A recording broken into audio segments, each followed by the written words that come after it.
قرآن کریم کی جو آیت میں نے آپ کے سامنے تلاوت کی ہے، اس میں اللہ تبارک و تعالی نے فرمایا ہے یعلم ما بین ایدیہم وما خلفہم، وہ رب العالمین، وہ پروردگار جانتا ہے جو ان کے سامنے ہے اور جو ان کے پیچھے ہے۔ اللہ تبارک و تعالی سب جانتا ہے۔ ما بین ایدیہم، جو تمہارے سامنے ہے، جو ان کے سامنے ہے، اس کا یہ بھی مطلب ہے کہ دنیا، اور جو پیچھے ہے یعنی آخرت،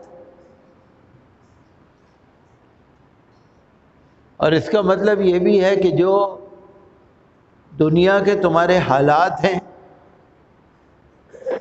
اور جو آنے والے ہیں، ابھی تمہارے سامنے آئے بھی نہیں۔ اللہ تعالیٰ تو آگے کا بھی جانتا ہے، پیچھے کا بھی جانتا ہے، وہ تو ہر چیز کا علم رکھتا ہے۔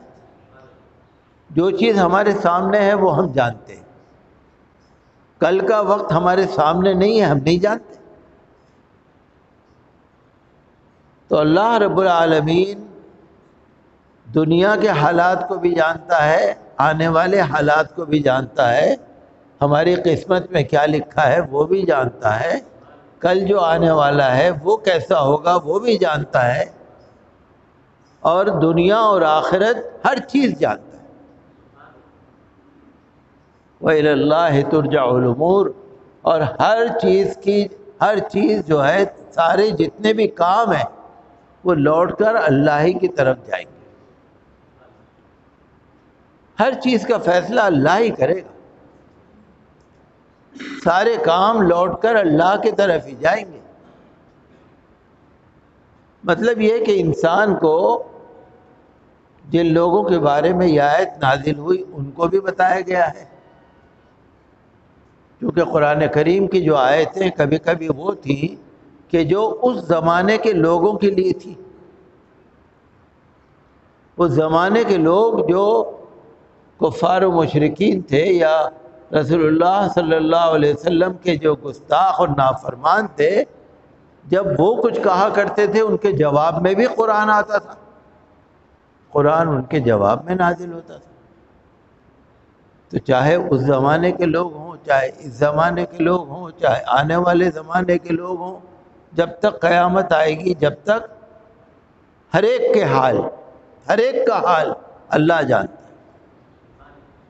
آگے کا حال بھی، پیچھے کا حال بھی، ماضی بھی، مستقبل بھی۔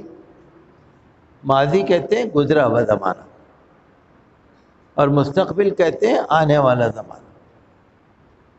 تو تین ہی زمانے ہوتے ہیں، ماضی، حال، مستقبل، جو گزر چکا، جو اب ہے، جو آنے والا ہے، تین ہی طرح کے ہوتے ہیں۔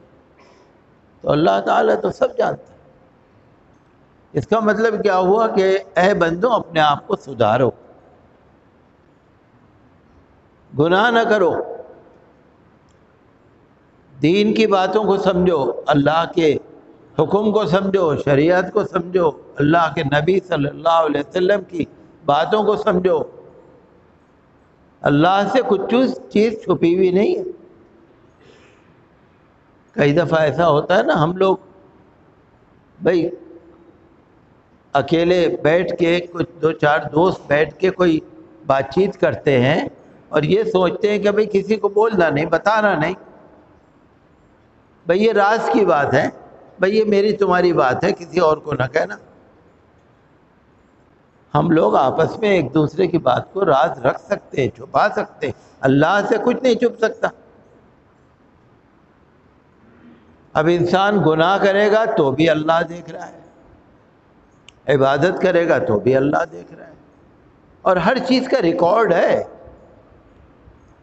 اللہ تعالیٰ کے یہ سارے کیمرے لگے ہوئے ہیں، اور ہمارا جو جسم ہے یہ بھی اللہ کا ایک ریکارڈر ہے، کیمرہ ہے، یہ بھی ہاتھ بھی گواہی دے گا۔ حضور صلی اللہ علیہ وسلم نے فرمایا کہ ایک شخص کو اللہ تعالیٰ کے سامنے پیش کیا جائے گا. اللہ تعالیٰ اس سے پوچھے گا بھائی کیسی زندگی گزاری تم نے.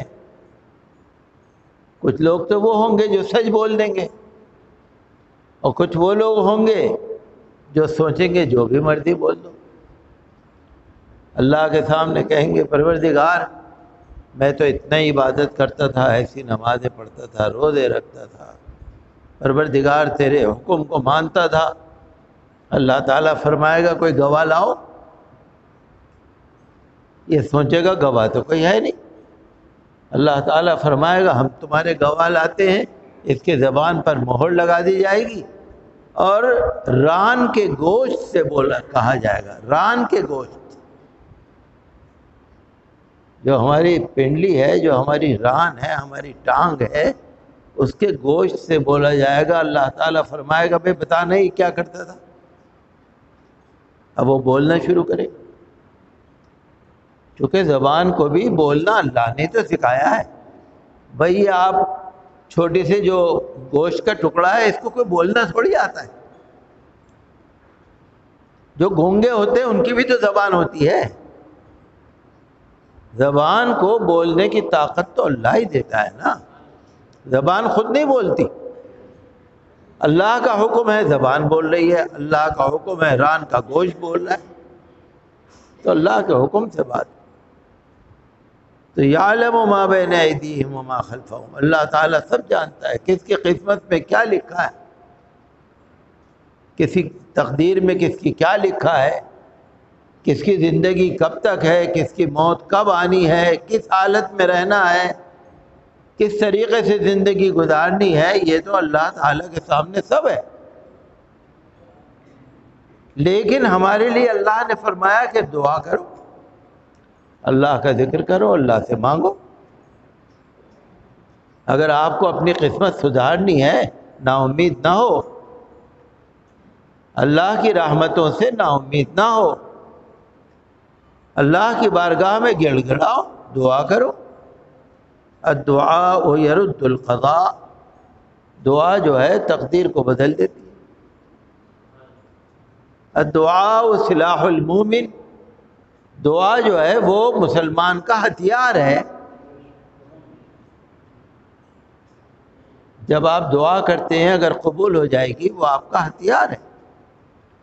آپ بڑے سے بڑی مصیبت کا، بڑی سے بڑی پریشانی کا مقابلہ کر سکتے ہیں دعا سے. جیسے ہتھیار ہوتا ہے نا، کسی کے پاس ڈنڈا ہے، بھائی ڈنڈے سے وہ اپنا بچاؤ کر سکتا ہے. کسی کے پاس پسٹل ہے، کسی کے پاس تلوار ہے، کوئی خود پہلوان ہے، طاقت ہے اس کے پاس. تو جو غریب آدمی ہے، مومن ہے، مسلمان ہے، اس کا ہتھیار کیا ہے؟ دعا. کوئی کتنا ترم خواہ ہو، تیس مار خواہ ہو، کوئی کیسا ہی فرعون وقت کیوں نہ ہو، لیکن جب دعا انسان کرتا ہے تو دعا کرنے کے بعد حالات بدلنے شروع ہو جاتے ہیں. بڑے آرام سے حالات بدل جاتے ہیں.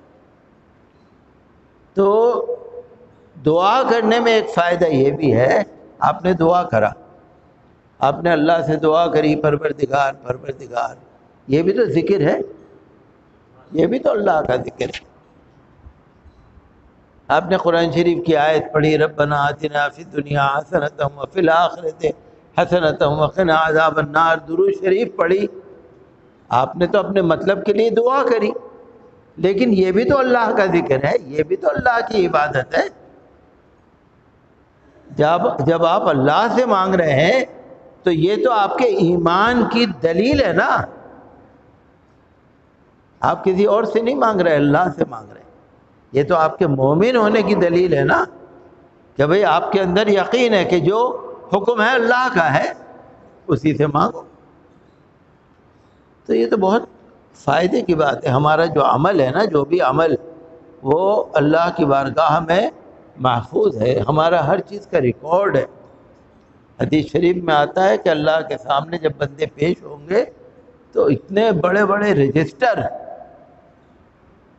کتنے بڑے بڑے، کہ انسان کی نظر سے بھی زیادہ بڑا. آپ یہاں کھڑے ہو جائیے، کھڑے ہو کے ادھر دیکھیے، ادھر دیکھیے، آگے دیکھیے، پیچھے دیکھیے، جہاں تک آپ کی نظر جا رہی ہے اس سے بھی بڑا 99 رجسٹر، بڑے بڑے رجسٹر بھرے پڑے ہوں گے، اللہ کے سامنے پیش ہوں گے، یہ ہے اس کا کچا چٹھا، یہ ہے اس کا، اور گناہ اس میں بھرے ہوں گے۔